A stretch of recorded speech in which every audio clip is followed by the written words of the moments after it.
how to fix the sickness on the same stuff that they sell them. So we get it. Yep, we get it too, Chuck D. And that's why at KBLA Talk 1580, we don't black down. Drop it! Our freedom of speech is freedom of death. We got to fight the powers that be. Fight the power! Fight the power! Fight the power!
Welcome to the Black Pack and happy Friday, everybody. This has been quite a week. We lost one of the great civil rights icons of a generation. In this whole world, you know.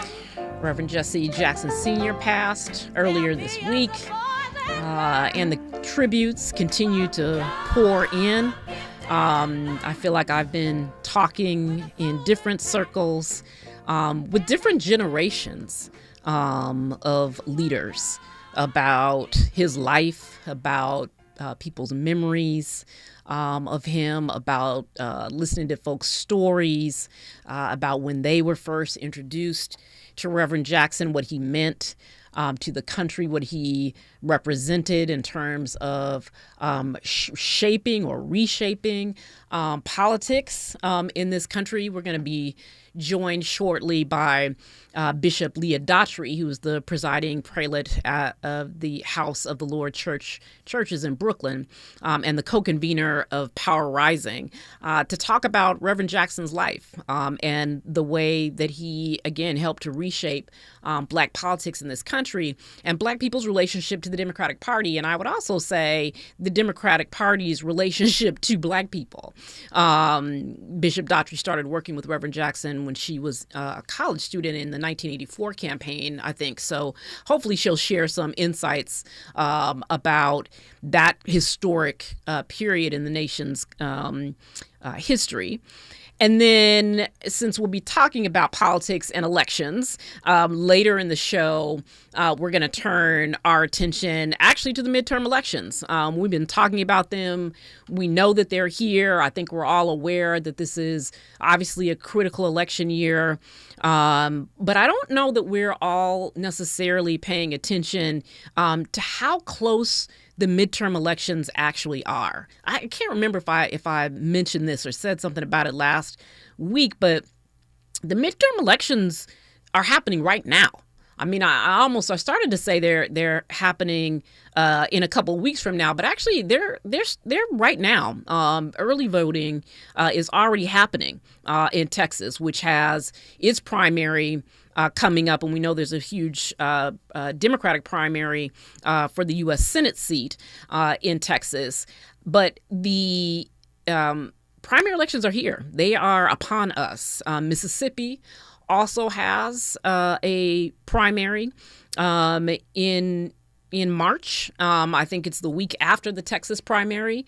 They also have a Democratic primary for what I think folks are hoping will be a competitive U.S. Senate seat there as well. So we're talking about 2 weeks away, right? In Texas, they're already doing early voting, but we're talking about the midterm election season starting in terms of the primaries 2 weeks from now. Right.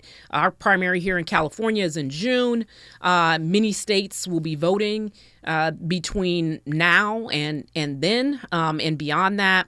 So, if we're thinking that the midterm elections and our opportunity, our ability to reshape who is sitting in seats, whether those seats are local or they are at the federal level, if we're thinking that we have until November, that we're just waiting until November for the midterm elections to happen, that is not true.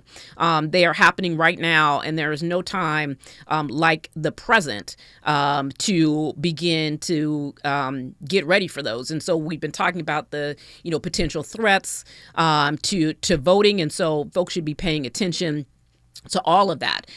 In the 5 o'clock hour, we're going to be joined again by pollster Chris Towler, the principal investigator at the Black Voter Project, to talk about the midterms, what he's tracking, what he's hearing, what they're learning right now in their research from voters, and what we all should be getting ready for. We know that we have some pretty significant Supreme Court rulings coming down. Who knows when? Maybe in the next, few days, few weeks, that will, one of which will significantly impact the Voting Rights Act, right? In fact, I think if the Supreme Court does what people think that they are going to do, it will wipe out the Voting Rights Act in its entirety, allow for states to redraw their voting districts, both at the state level and at the federal level. And so we should be thinking about that and how we're preparing around that. We know that the Supreme Court today ruled in a setback to the sitting president, which I'm sure that he will rage about at the State of the Union on Tuesday. So for those of you who are paying attention, the State of the Union is on Tuesday. And he will rage about the fact that there was a 6-3 ruling this morning and the Supreme Court struck down his tariffs, the ones that he imposed last year. The justices ruled that the president overstepped his powers and that were granted to him or were granted in 1977 in something called the International Emergency Economic Powers Act, which allowed a president to regulate commerce during a national emergency. John Roberts said, this is not that. And your tariffs are illegal, which is what folks have been saying. So, Donald Trump will not be happy. He will seethe on this and I'm sure post all kinds of outrageous and insane things on his social media platform over the next many days. And then the Supreme Court justices will walk into his State of the Union, and I'm sure he will completely melt down and be unhinged during his speech. But that happened today, and we're going to talk about some of that later on in the hour. But when we come forward, we're going to be talking again about the Reverend Jesse Jackson, Black political representation in the U.S., and just the life of Reverend Jackson, how he impacted the lives of so many people. This is the Black Pack. Stay with us. You're part of the Black Pack with Adrianne Shropshire on KBLA Talk 1580.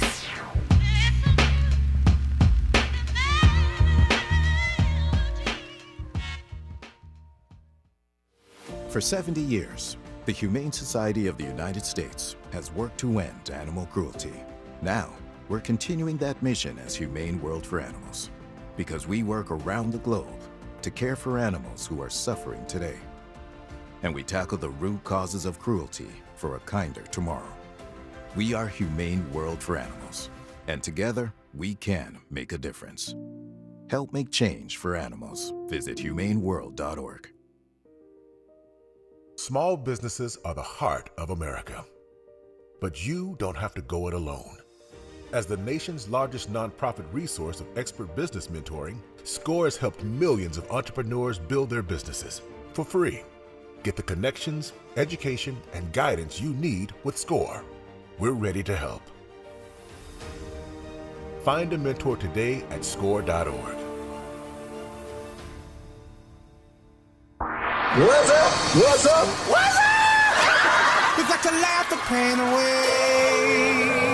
Hey, KBLA delegation, happy Black History Month. Around here, we celebrate our culture, our community, and our contributions daily. But this year, as we observe the 100th anniversary of Black History Month celebrations, we're excited about our annual KBLA Talk 1580 Black History Month Luncheon, honoring comedy greats. On Thursday, February 26th at the Grammy Museum in downtown LA, we're toasting D.L. Hughley, Melanie Camacho, Earthquake, Munell, Dion Cole, and Martin Lawrence with a surprise guest appearance. A limited number of individual tickets for the luncheon remain, so now would be a good time to head to KBLA1580.com to secure one for yourself. That's KBLA1580.com. A little laughter goes a long way, especially in times like these. So come, join us for our annual KBLA Talk 1580 Black History Month Luncheon, Thursday, February 26th at the Grammy Museum. Again, tickets are available right now at KBLA1580.com. Well, I hang around my boy. He been married for 6 years. Videotaping his wedding day, never watched it. Now every day he watch it every day, but he watch it in reverse. Because he said he loves seeing himself take that ring back off of that finger.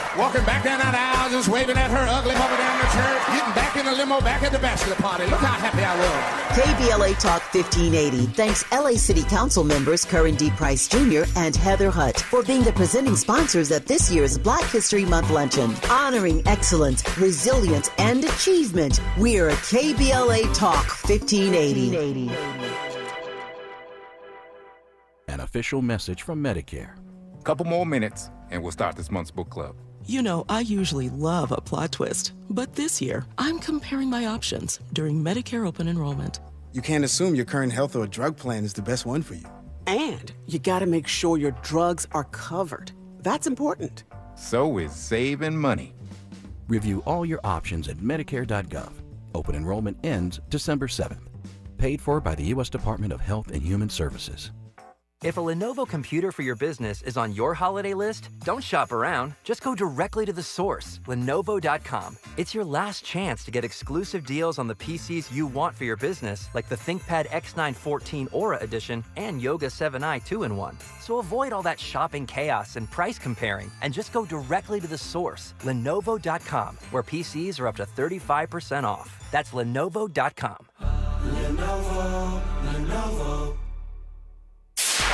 KBLA Talk 1580. We've got a lot to talk about. KBLA Talk 1580, connecting you with services and solutions. The Michael's Daughter Foundation is dedicated to inspiring youth and resilience through storytelling, arts, filmmaking, and enrichment programs for youth and families in under-resourced communities and system-impacted individuals. The Michael's Daughter Foundation is a 501c3 nonprofit providing free and low-cost arts programs to youth and families from under-resourced communities, both system-impacted youth and those affected by the incarceration of a loved one. 1 in 43 children in America have a parent incarcerated. 70% of those children are expected to end up in prison. Through filmmaking, animation, theater, and writing, they help young people express themselves, build confidence, and imagine new possibilities. Beyond the arts, they offer financial literacy workshops, emergency support, and scholarships. Because thriving takes more than talent, it takes access. To learn more about the impact of Michael Daughters Foundation and how you can be a part of the movement, please visit their website, michaelsdaughterfoundation.com. This is a community call to action from KBLA Talk 1580. It all comes down to this, folks. Yep, the entire season is on the line. But my throat has officially thrown in the towel. Sounds like you need Vicks VapoCool drops. They're max strength and vaporize sore throat pain. Whoa! These VapoCool drops hit fast. Speaking of fast, did you just see that play? Yeah, he vaporized that ball. That pun should have come with a penalty. Vaporize sore throat pain with Vicks VapoCool drops. Use as directed. This is the story of the one. As an HVAC technician, he and his digital multimeter are in high demand. So when a noisy office HVAC turns out to be a failing blower motor, he doesn't break a sweat. With Grainger's easy-to-use website and product information, he selects the product he needs to keep everything humming right along. Call 1-800-GRANGER, click Grainger.com, or just stop by. Grainger, for the ones who get it done. Did you know about 1 in 3 people with plaque psoriasis may also develop psoriatic arthritis, which causes joint pain, stiffness, and swelling? Does this sound like you? Listen to what it sounds like to be a million miles away. Tremfya guselkumab, taken by injection, is a prescription medicine for adults with moderate to severe plaque psoriasis who may benefit from taking injections or pills or phototherapy, and for adults with active psoriatic arthritis. Serious allergic reactions and increased risk of infections and liver problems may occur. Before treatment, your doctor should check you for infections and tuberculosis. Tell your doctor if you have an infection, flu-like symptoms, or if you need a vaccine. Imagine being a million miles away. Explore what's possible. Ask your doctor about Tremfya. Visit Tremfya.com or call 1-800-526-7736. The California Crusader newspaper would like to thank all of our subscribers for their support throughout the years, proudly serving the South Los Angeles and South Bay areas for more than 40 years. The California Crusader is a multicultural, Black-owned, adjudicated newspaper that focuses on providing newsworthy information to the people in our community. We're constantly looking for ways to assist businesses in our community to connect with our subscribers. We provide low-cost, effective ways to promote your business with our reasonable and affordable advertising rates. You can participate by suggesting, sharing, and submitting your stories on the California Crusader newspaper Community Share Facebook group page, or visit our website at cal-cruise-news.com. That's calcruisenews.com. Then click on the Submit Now button located on the top right corner of the homepage, or text CCN to 42828. Again, text CCN to 42828. The California Crusader newspaper, working together to build a better community for our future. Subscribe today. You don't talk to me like that. Don't talk to your mommy like that. Unlike your mama, we can handle your black talk on the Black Pack with Adrianne Shropshire. You are listening to the Black Pack here on KBLA Talk 1580, and we are reflecting on the life of Reverend Jesse Jackson and waiting on Bishop Leah Daughtry to join us. And why, as we do that, as we wait to get her on the line, I know this has been a complicated week for many people who have a long-standing relationship with the Reverend. Because they've all been asked to come on shows. And so, I suspect that folks are both, dealing with the loss, but then also having to make meaning of it. And there's only a handful of people who are able to do that. But I think that we have Bishop Daughtry now. So we're gonna bring her in. Thank you, Andy. Bishop Daughtry.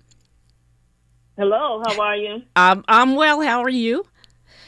I'm good. Technology is good when it works. That has been something is Mars is in retrograde or something, because I feel like all week every little electronic thing that could go wrong has gone wrong. It's true. So I wanted one thing after another thing.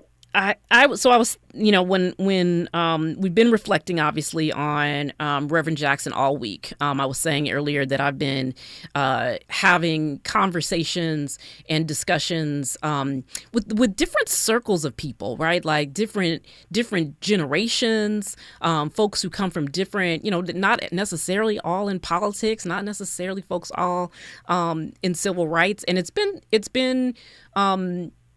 that in and of itself, I think, is a testament, right, to his impact. And I know, when he passed, I thought of you, and I thought of the other colored girls. I thought about Donna Brazile.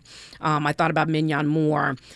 You all were in an incredible article, I think, by Aaron Haynes at the 19th, talking about your first encounters with the Reverend. And so I wondered if you wouldn't talk about that a little bit. I think you were in college. First of all, your family relationship with the Reverend goes back many years. So talk a little bit about that and how you first sort of came into politics as a result of knowing Reverend Jackson. Sure. Well, of course, thanks for having me. Always enjoyed your show and how you help make us all smarter about all of the issues that are happening in our nation and around the world. Thank you. Yeah, Reverend Jackson, I think I first met him when I was about 6 years old. So it was 9 million years ago. And I was with my dad. My dad, Reverend Herbert Daughtry, was co-chair of Operation Breadbasket in Brooklyn. Mm-hmm. And we were engaged in an economic disruption at A&P Supermarkets, which was the local supermarket at that time. Mm-hmm. And my dad would pick me up from school, and then we'd go to the boycott line. Uh-huh. And so I asked him one day, why are we boycotting A&P? That's where we get our groceries. But Daddy, why are we boycotting? And he said, well, A&P won't hire black people. Mm-hmm. So we're here to make sure they understand that we're not happy with that, and we're not going to spend our money in a place that doesn't respect us. I said, okay. So I'd go every day with Daddy to the boycott line. And so one day, Reverend Jackson showed up, and he was, remember, chair of Operation Breadbasket nationally. Yep. And I remember that he was he just seemed like the tallest man I'd ever met. Yeah. With the biggest afro. And he just was this charismatic, and he picked me up and say, hey, baby girl.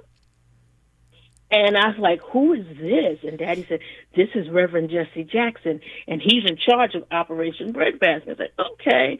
And from that time, he became part of our family, and he was, a regular visitor at our church, which itself is an activist, progressive, Afrocentric church. Right. We got to know the Jacksons, and so our families were intertwined, and Mr. J, as we call her, and my mom became fast friends, and so we were just part of the family, and he was part of, the comings and goings at the house of the Lord. Right. I want to I want to college. Leah, before you talk about college, I just want to, because you said that when you first met him, you were 6, and you looked up and you said, who was this giant man, right? When I first met Reverend Jackson, I was not 6 years old, and as you know, I'm not very tall, and I remember thinking, this man is an actual giant. Both literally and figuratively, he felt like the tallest man, right, that I had ever met. Yeah.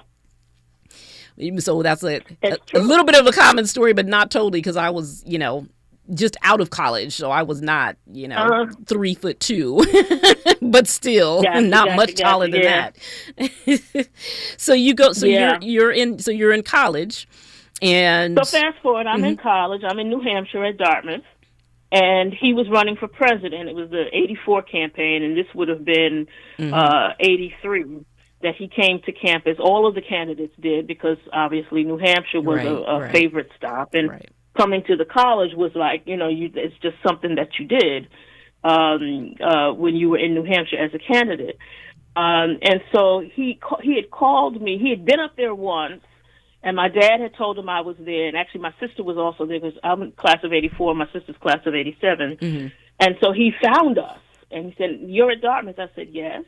He said, I'm running for president. I said, I know, because he had been to our church where he had met with all the black leadership of New York and decided that he was going to run. It was a press conference, the whole thing. I said, I know you're running for president, Reverend.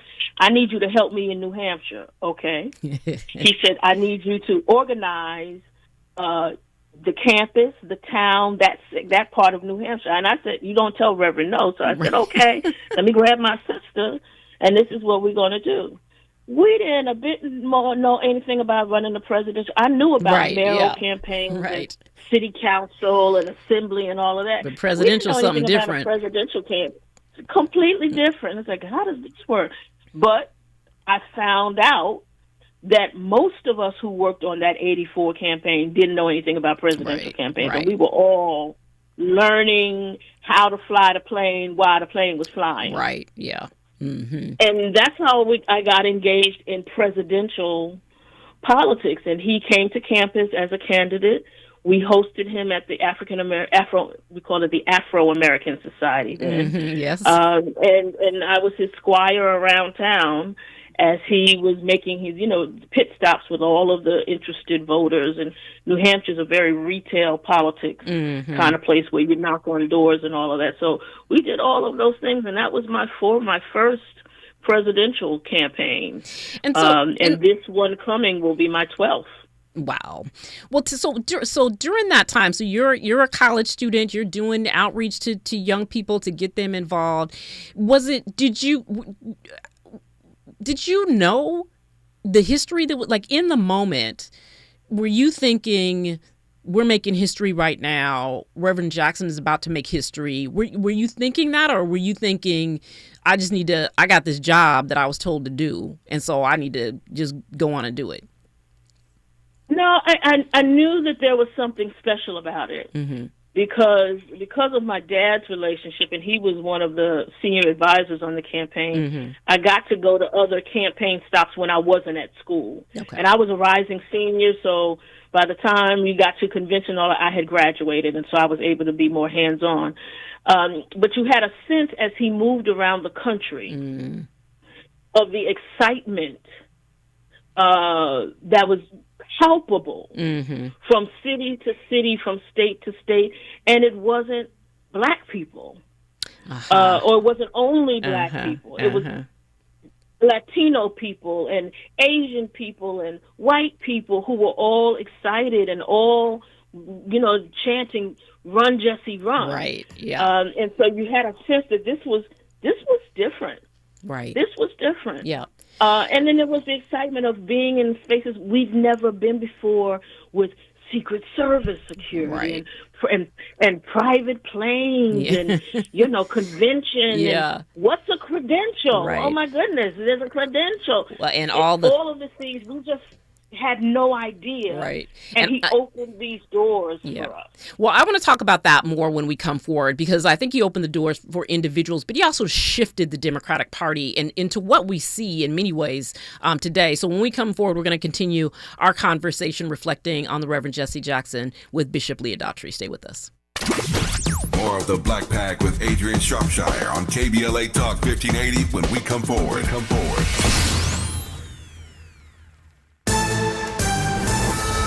I'm Amber Payton with BIN News Now. President Trump says he's deeply disappointed after the Supreme Court struck down his authority to impose sweeping global tariffs under a 1977 law.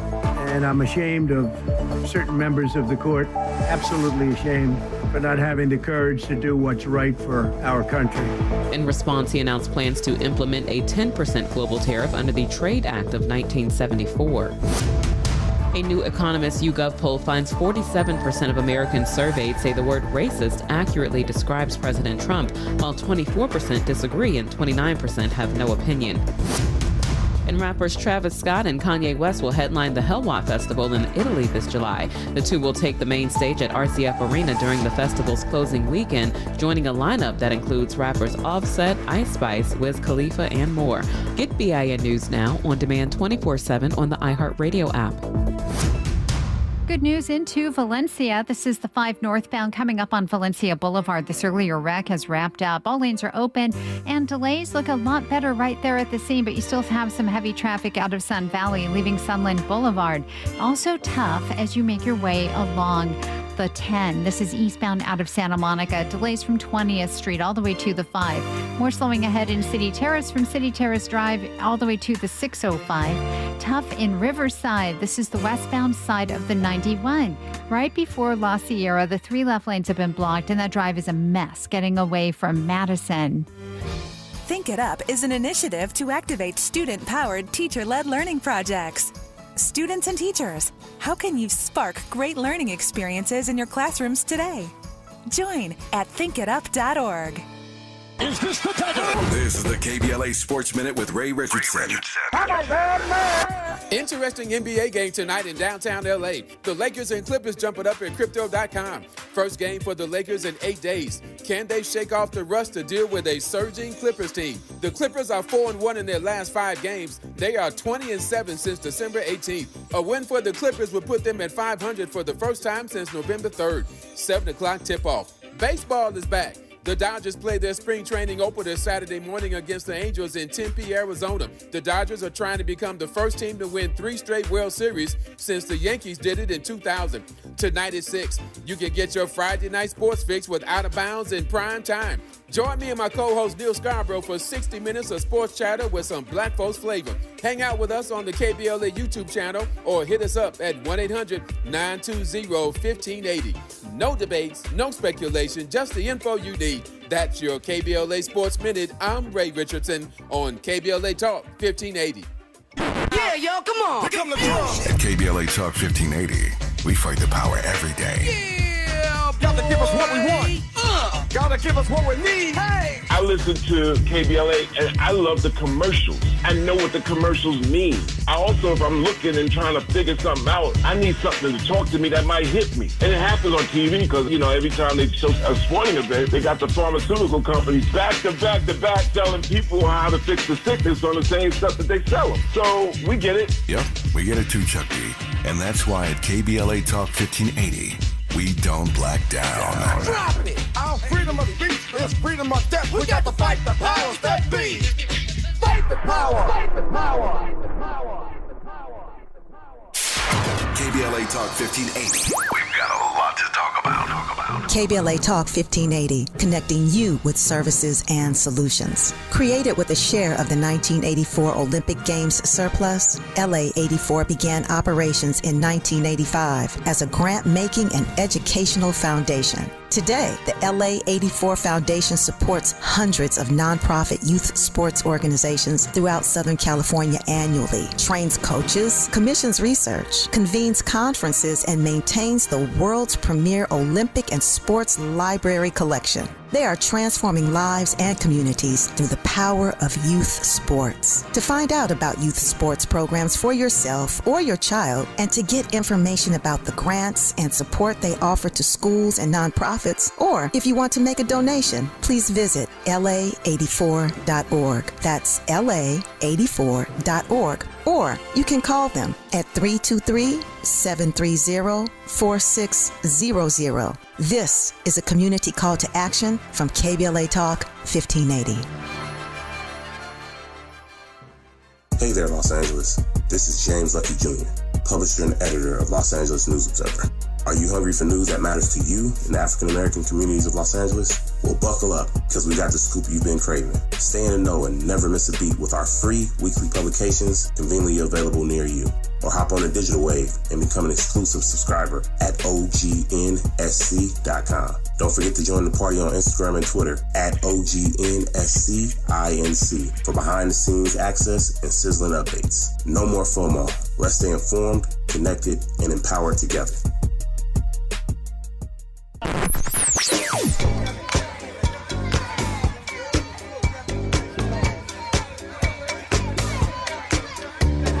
This is KBLA Talk 1580. Talk radio.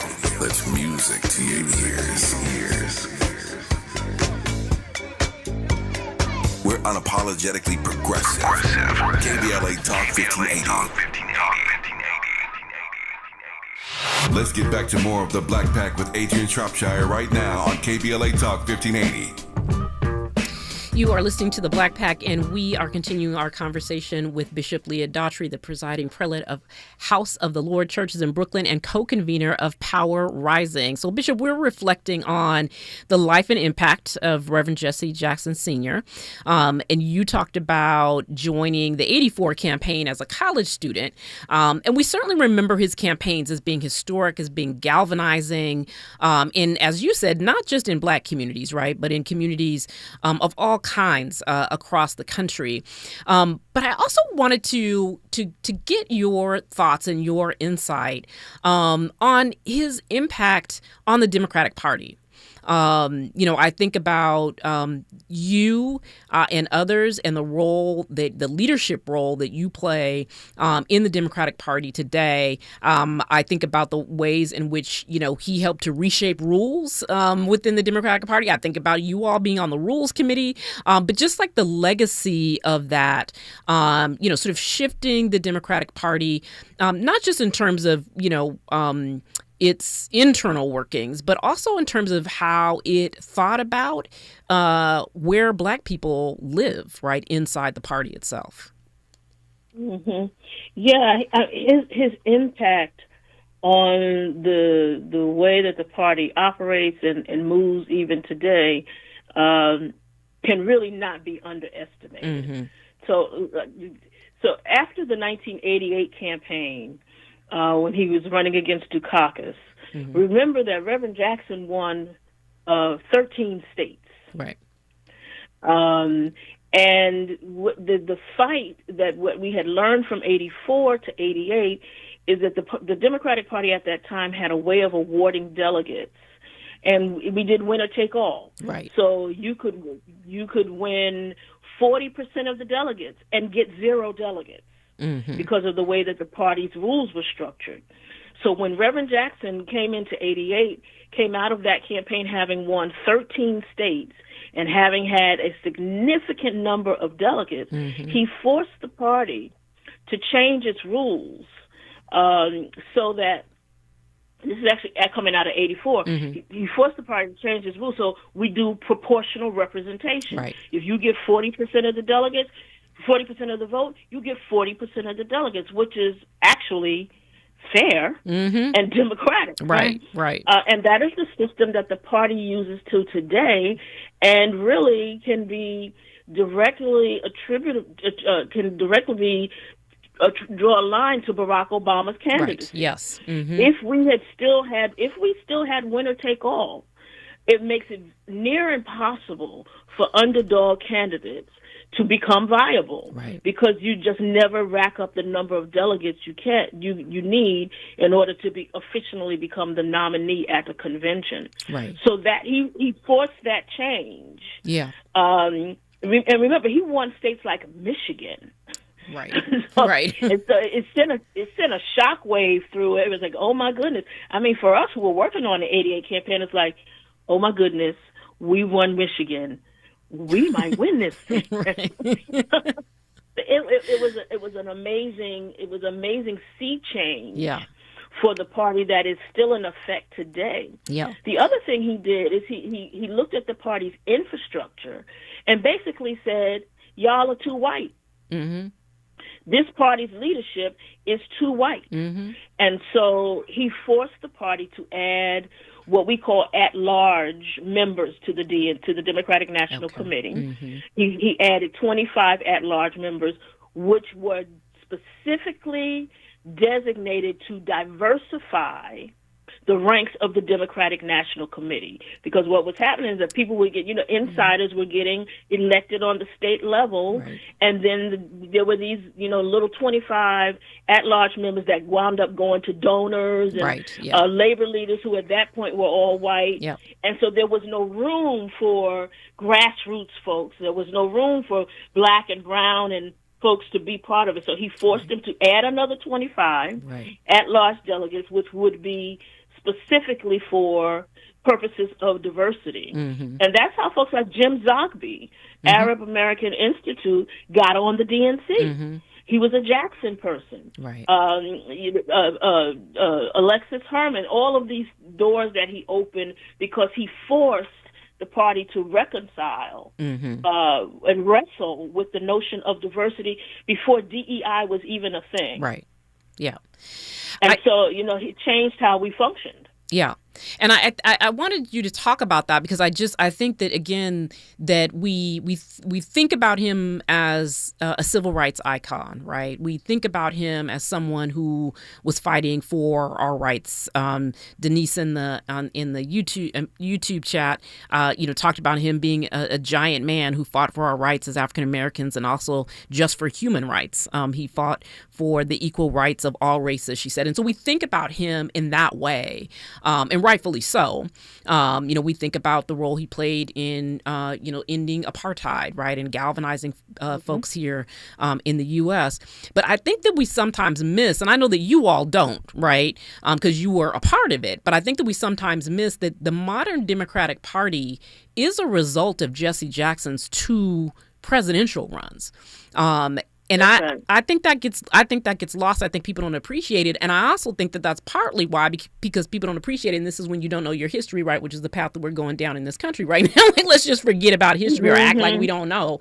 That now we have this kind of, I see it this way. You can tell me how you see it. But I see a backlash, right, to the role that Black folks are playing in the Democratic Party right now. So we have the segment of the party who's essentially insisting that we need to focus on a very small slice of the electorate, right? The people that they think are the folks that can be won back, right, from Donald Trump or run back from the Republican Party. They push back on many of the kind of progressive ideas that he has. I was talking about his 88 platform the other day, and it looks like, the very same kind of tenets that people are running on right now, right? The people who say that they're the most progressive of the progressive, right, in the Democratic Party have tenets from Jesse Jackson's 88 platform. But just your thoughts on the sort of backlash in some ways that we are experiencing right now when we look at the Democratic Party around diversity.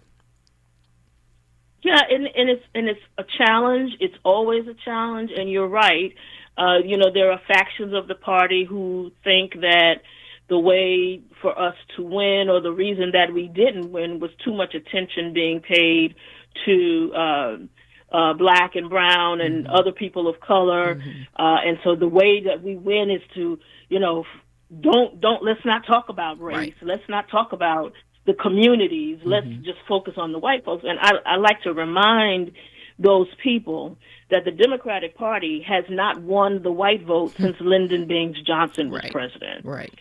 The times that we've won, from Carter to Clinton to Obama to Biden, was because a coalition of people of color joined with a minority of white folks for us to win the presidency. Right. So this idea that suddenly we're going to erase more than 50 years of history, going back to LBJ, who said passing the civil rights legislation means we're going to lose white people for a generation. Right. And he was right, and it's actually more than a generation. That's right. So, facts are pesky things. Right. Data is a pesky thing, but look at how we've won and who we won. And that's not to say that you never stop trying to draw the circle bigger. Sure. But this allergy that some Democratic pundit class are developing to talking about people of color, or including people of color and their concerns in the conversation, is really facts without evidence, in my opinion. Right. And I would also say that one of the things Reverend Jackson used to say is, when America gets a cold, Black America gets pneumonia. Right, yes. So, what affects the whole, or affects the quote-unquote majority, has disparate impact on Black America, and I would add people of color writ large. We feel the brunt now of the big beautiful bill legislation. Yeah. Yeah. It hits us first. The rising prices, the lack of health care. And the Democratic consultant class would do well to remember. And it is precisely, I think, because we abandon these issues and abandon the people who it impacts the most, is why we are struggling with working class people. Right. Period. Because because quote unquote working class people don't see us as a party that is concerned about their issues, and in many places we haven't been, because we're so busy being allergic to Black and brown people. Right. Well, I wanted to just talk about, for at least for a minute, that point about the Democratic Party and its struggle right now, and that in some ways it's really struggling against the changes that Reverend Jackson brought about inside the party.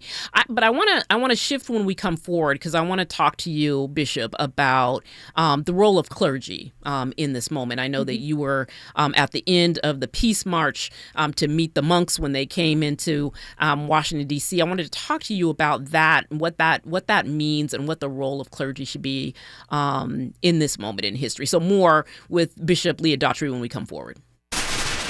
You're part of the Black Pack with Adrianne Shropshire on KBLA Talk 1580.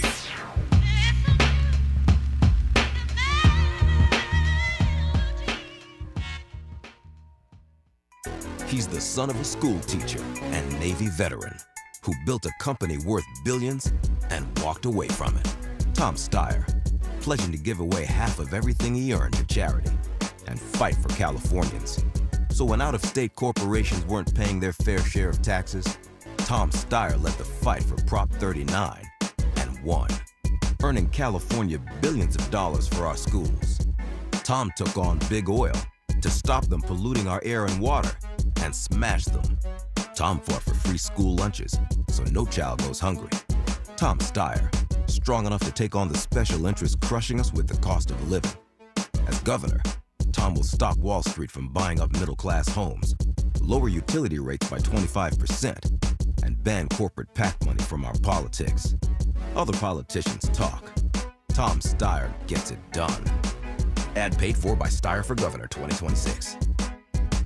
What if poetry wasn't something you studied, but something you felt? Poetry for the People, the June Jordan Experience, is now live at the Fountain Theater in Los Angeles, celebrating the life and legacy of June Jordan, visionary poet, activist, and truth teller. This vibrant musical experience brings her words to life with rhythm, joy, and power. Directed by Raymond O. Caldwell and featuring music by her longtime collaborator Adrianne Shropshire, it's joy as resistance, love as liberation, and poetry for the people. Tickets are on sale now at fountaintheater.com. That's fountaintheater.com.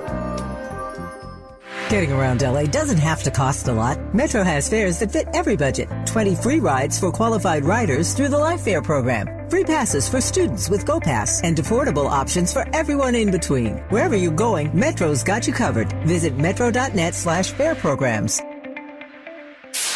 KBLA Talk 1580. We've got a lot to talk about. KBLA Talk 1580, connecting you with services and solutions. 10 Toes In serves as a mentorship and domestic violence prevention program. They support, educate, and empower couples during and after incarceration. They assist male returning citizens to re-enter society successfully and to help them maintain a healthy relationship with their romantic partner. They offer a mentorship support group for formerly incarcerated men. 10 Toes In teaches its Intimate Relationships 101 curriculum at male prisons throughout the state of California. They host sister support group meetings for women who are intimately involved with incarcerated and formerly incarcerated men. 10 Toes In is a 501c3 nonprofit organization. To access their services or make a donation, please visit them online at 10toesin.org or find them on Facebook or Instagram. They are healing lives through relationships. This is a community call to action from KBLA Talk 1580. You don't talk to me like that. Don't talk to your mommy like that. Unlike your mama, we can handle your black talk on the Black Pack with Adrianne Shropshire. And we are wrapping up our conversation with the brilliant Leah Daughtry. Leah, I wanted to talk to you about, I was saying before the break, I wanted to talk to you a little bit about the role of clergy in this moment. Now, one of the, obviously, Reverend Jackson was a man of God.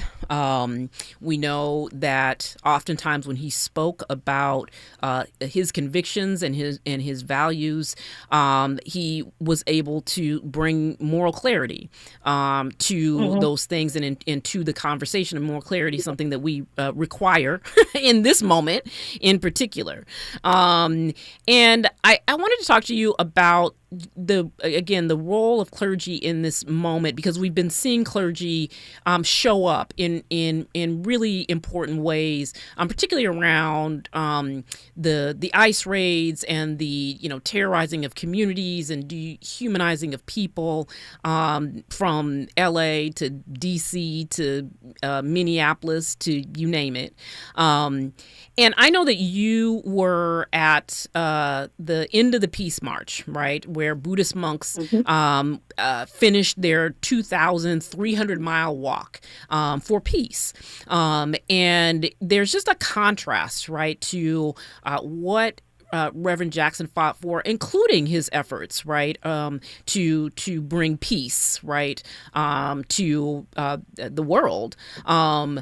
we know we have a Nobel Peace Prize obsessed president, right? We know that he has a State of the Union speech happening on Tuesday, where it'll just be on, display, right? Just stark relief. There's no way he won't talk about how he's, ended 700,000 wars or whatever it is he says these days, right? That he's the peace president, right? Put his name on the building, right? All of those things. But these monks really represented, right, what it means to try and move a message of true peace and collaboration among all people. So will you just talk a little bit about what it was like to be at the National Cathedral when the monks came through, and then what you think is the role of clergy when we're living through such a difficult and oftentimes dark period in U.S. history? Yeah, I felt very fortunate to have been invited to join the interfaith clergy who were receiving the monks when they came to National Cathedral on their, Washington was the last city that they visited before they headed back home. Mm-hmm. I've been following the march, probably from the third or fourth week when I heard about it, and was just fascinated with who they were and what they were trying to do, just in terms of they weren't proselytizing, they weren't talking about their faith, none of that. It was just, we're on a march for peace, a walk for peace, I think they call it. And so being there at that day with thousands of people who were peacefully gathered, people of every background, every ethnicity, who gathered on the grounds of National Cathedral to welcome them. And as they were walking onto the cathedral grounds, you could hear the cheers as they were coming down the block, and you knew that they were close. And they walked in, and it was just this feeling among the crowd of unity, of togetherness, of singleness of purpose. And overwhelming sense of peace. There wasn't yelling, there was no fighting, there was no disagreement. And as the head monk, the leader of the group, spoke, there was just, you could hear a pin drop. Wow. There was just silence as people were taking it all in. There wasn't a lot of walking, and people were still. And it was not a short set of remarks that he gave. But people were still, and just happy to be there, and just paying attention to his message that peace one of the things he said, Adrianne, was, we didn't do this march to bring peace because I can't give you peace. We did this march to help you understand that peace lies within you. Wow. And you have to activate the peace that's within you. Wow. You have to claim it and activate it, which was just such a profound thing. And he gave us a daily meditation. Every day when you get up, you say, today will be my peaceful day. Today will be my peaceful day. Before you reach for your phone, before anything, get up, do your reading, your writing, and write it down. Every day, write it down. Today will be my peaceful day. And then get up and make your bed. Right. So I saw that part, and I thought, oh, that is so profound, because he's right that, like, I wake up every morning, I grab my phone, and it just completely disrupts any sense of peace that I had throughout the night. So I was like, I'm going to do that. I'm going to do that. I'm not going to look at my phone when I wake up. It lasted a day. Before I was like, what is happening? What did Trump do? We on the West Coast, so we're behind. What did he do? Yes, it was amazing. But I think in this moment, it crystallized, I think, what is happening in faith communities around the country. And I want to caveat that, because I think for Black faith communities, our experience in this country has called our faith leaders to lead in a different kind of way.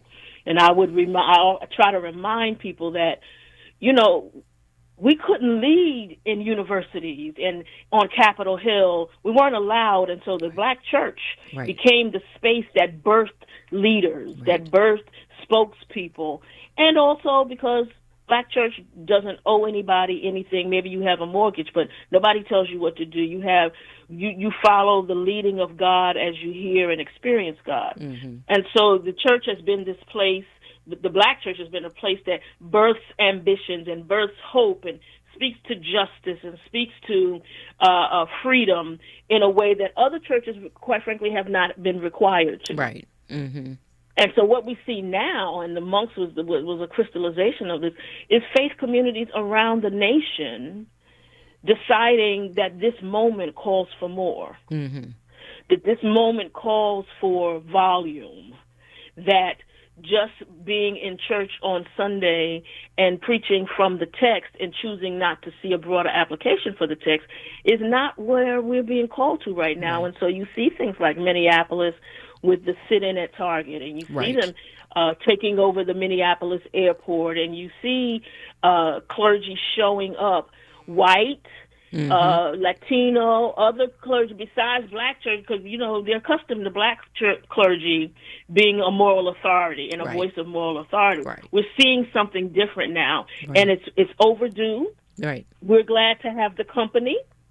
Right. And by no means am I saying that every Black church does it, but yes. A lot of our leaders, when you look at it, Reverend Jackson, mm-hmm. Jamal Bryant, Freddie Haynes, mm-hmm. Jeremiah Wright, a lot of the leaders Otis that Moss. We've had over mm-hmm. the years, Otis Moss, Senior and the third, mm-hmm. right, have come out of the Black church.